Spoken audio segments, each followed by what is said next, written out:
Hello दोस्तों, आपका स्वागत है आपके अपने चैनल टॉप सर में। दोस्तों आज हम आप लोग के लिए केमिस्ट्री के इम्पोर्टेंट क्वेश्चन लगभग 20 लाए हुए हैं। आपसे रिक्वेस्ट है कि वीडियो अंत तक देखिएगा। तो चलिए शुरू करते हैं। पहला जो क्वेश्चन है, जीवन शक्ति का सिद्धांत।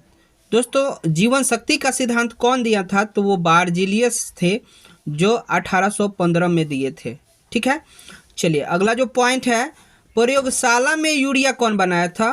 तो वेहलर बनाए थे, वो जो कि प्रयोगशाला में यूरिया बनाए थे। ठीक है ना। चलिए अगला जो क्वेश्चन है, सोल्डर आयरन बना होता है। दोस्तों सोल्डर आयरन का मतलब समझते हैं? जो वहाँ पर वो मिस्त्री जो होता है इलेक्ट्रॉनिक सामान वाले, जो तार को जोड़ने के लिए उपयोग करते हैं, तो उसको बोलते हैं सोल्डर। ठीक है ना। सोल्डर बना होता है तो वो होता है SN और PB का बना होता है। ठीक है। चलिए अगला जो क्वेश्चन है, स्टेनलेस इस्पात। तो देखिए ये जो बना होता है स्टेनलेस इस्पात, लोहा के निकेल होता है और क्रोमियम जो होता है, इन्हीं दोनों का मिश्रण होता है इस्पात। ठीक है। चलिए अगला पॉइंट जो है, देखिए दोस्तों शुद्ध सोना जो होता है वो 24 कैरेट का होता है। शुद्ध सोना 24 कैरेट का होता है। और जो हम लोग गहना बनाते हैं आभूषण, वो जो आभूषण बनाते हैं 22 कैरेट का सोना का अर्थ होता है कि 22 भाग सोना एवं 2 भाग सिल्वर होगा या 2 भाग चांदी होगा।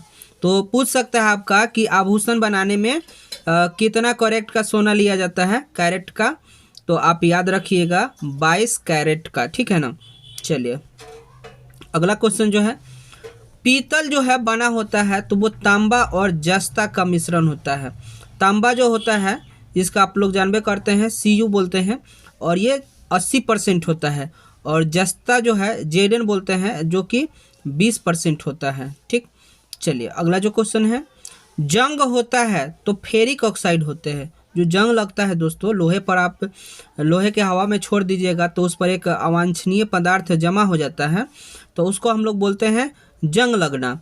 तो जंग से बचाने के लिए तो एनोडीकरण है, जस्तीकरण है, ये बहुत सारा प्रक्रिया है।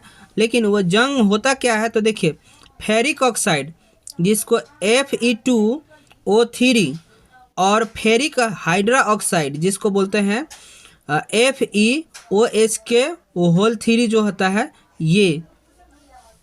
चलिए अगला जो क्वेश्चन है, फैन उत्प्लवन विधि। तो दोस्तों देखिए इस विधि के द्वारा, फैन उत्प्लवन विधि के द्वारा तांबा, लेड एवं जस्ता के सल्फाइड अयस्कों का जो है शुद्धिकरण किया जाता है।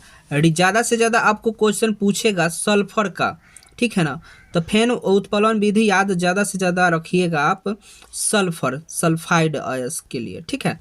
चलिए अगला क्वेश्चन जो है, फॉर्मिक अम्ल। तो दोस्तों जो फॉर्मिक अम्ल होता है HCH, क्या होता है फॉर्मिक अम्ल का? HCOOH, जिसको लाल चींटी में पाया जाता है फॉर्मिक अम्ल। ठीक है। मेथनोइक अम्ल भी इसको बोलते हैं। चलिए आगे बढ़ते हैं। कार्बन का संयोजकता। दोस्तों देखिए कार्बन की संयोजकता क्या होती है? तो देखिए कार्बन है ना, ये जितने कंपाउंड बॉन्ड बना रहा है, मतलब जितने हाइड्रोजन से जुड़ रहा है, ये संयोजकता होता है। वैसे आपको पता ही संयोजकता हम लोग निकालते हैं SPDF पर। तो जितना इलेक्ट्रॉन जो है भरने के लिए खाली रह जाता है, बाहरी कक्षा में जितना इलेक्ट्रॉन वो होता है, उसी को हम लोग संयोजकता कहते हैं। ठीक है। चलिए अगला जो क्वेश्चन है, गंधक का अनुसूत्र। तो S जो है 8 होता है गंधक का अनुसूत्र। ठीक। चलिए आगे बढ़ते हैं। सहसंयोजक बंधन।